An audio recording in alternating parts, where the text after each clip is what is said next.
Hello అందరికీ, అందరూ ఎలా ఉన్నారు? బాగున్నారా?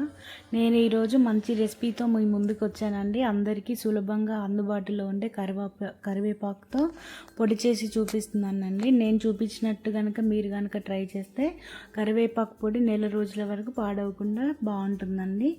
ఎలా చేయాలో రెసిపీని కంప్లీట్గా చూపిస్తాను. వీడియో స్కిప్ చేయకుండా కంప్లీట్గా చూడండి.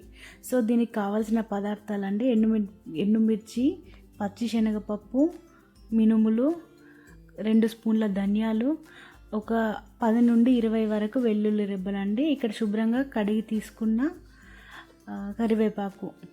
సో ఫస్ట్ స్టవ్ వెలిగించుకొని ప్యాన్ పెట్టుకొని 2 టేబుల్ స్పూన్ల ఆయిల్ వేసుకోవాలి అండి.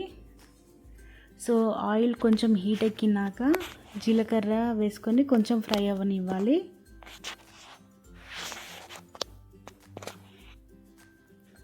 సో అవి ఫ్రై అవ్వగానే ఇక్కడ మినుములు 2 టేబుల్ స్పూన్లు తీసుకున్నానండి. సో అవి కూడా కొంచెం ఫ్రై అయిపోయినాక పచ్చిశనగపప్పు 2 స్పూన్లు వేసుకొని బాగా వేపుకోవాలి. తర్వాత ముందుగా పక్కన పెట్టుకున్న ధనియాలు వేసి కూడా కొంచెం ఫ్రై అవ్వనివ్వాలి అండి.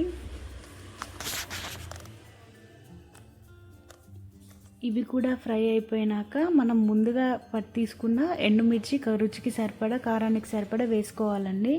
ఇక్కడ నేను 10 నుండి 15 ఎండుమిర్చి వేసుకున్నానండి నాకు కరివేపాకు తగ్గట్టుగా.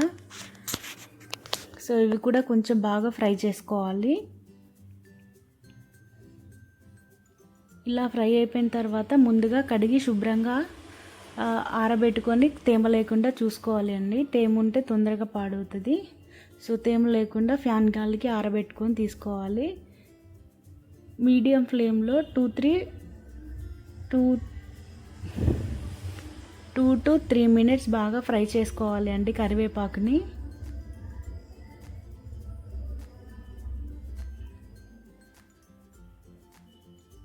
సో మంటని మీడియం ఫ్లేమ్లో పెట్టుకొని వేపుకోవాలి అండి. ఇక్కడ నాకు కరివేపాకు మొత్తం వేగడానికి 4 మినిట్స్ టైం పట్టిందండి. మధ్యలో తిప్పుకొని వేపుకోవాలి అండి.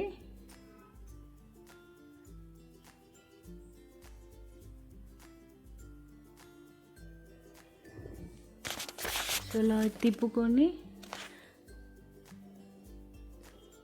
అడుగంటకుండా చూసుకోవాలండి.